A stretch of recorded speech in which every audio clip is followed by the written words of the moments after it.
Assalamualaikum warahmatullahi wabarakatuh. Saya Fitri Widewati, mahasiswi Universitas Islam Malang, Fakultas Ilmu Administrasi, Prodi Administrasi Negara. Nomor NPM 2190109165. Saya di sini semester 2. Di sini saya akan mereview buku dari salah satu dosen Universitas Islam Malang. Buku yang akan saya review berjudul Manajemen Pelayanan Publik yang ditulis oleh Pak Hayat selaku dosen pengampu mata kuliah Asas Manajemen. Di dalam buku Manajemen Pelayanan Publik terdapat 6 bab. Bab pertama menjelaskan tentang pendahuluan. Bab kedua, konsep, fungsi, dan tujuan pelayanan publik. Bab ketiga, kinerja pelayanan publik. Dan bab keempat menjelaskan tentang sumber daya aparatur pelayanan publik. Dan bab kelima, reformasi birokrasi pelayanan publik. Bab keenam, good governance. Di dalam buku ini juga terdapat daftar pustaka, glosarium, indeks, dan biodata penulis. Dalam buku Manajemen Publik dijelaskan bahwa pelayanan publik adalah proses pelayanan dari aparatur pemerintah kepada masyarakat. Sebuah pelayanan yang baik dan berkualitas dapat memberikan kepuasan terhadap masyarakat dan terhadap kinerja dari aparatur pemerintah.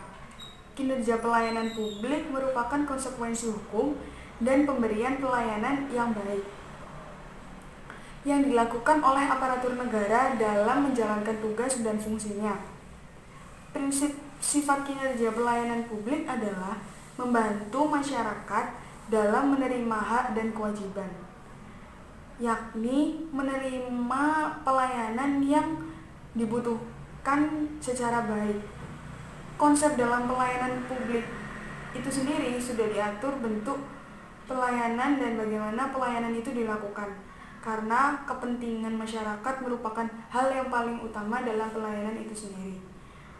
Faktor mengoptimalisasi pelayanan publik antara lain kepemimpinan, budaya organisasi, kelembagaan, tata kerja, standar pelayanan, pengelolaan pengaduan masyarakat, pengendalian dan evakuasi, dan sarana, prasarana, dan lain-lain.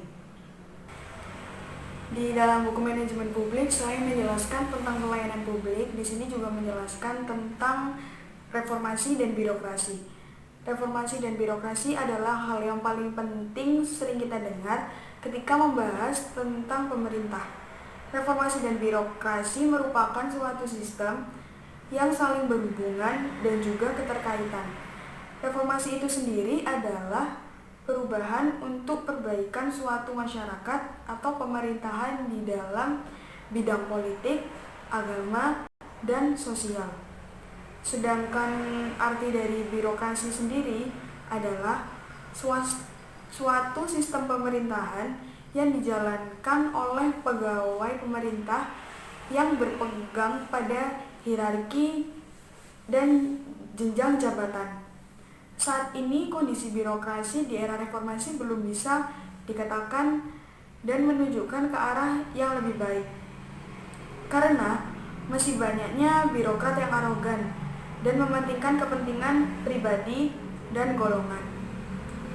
Dalam membangun sebuah reformasi birokrasi yang baik, para pelaku birokrat harus bisa merubah dan meninggalkan zaman-zaman yang pernah terjadi di era Orde Lama hingga Orde Baru.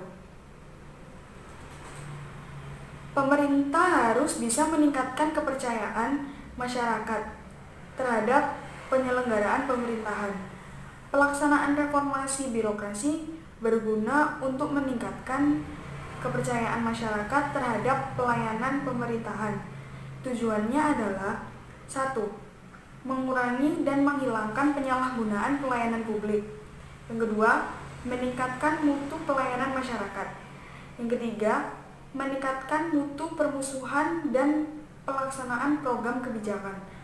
Dan yang keempat, menjadikan birokrasi yang ada di Indonesia menjadi antisipatif, proaktif, dan efektif dalam menghadapi globalisasi. Materi-materi yang ada di dalam buku ini per babnya sangat mudah untuk dipelajari para mahasiswa yang membutuhkan pengetahuan tentang manajemen pelayanan publik.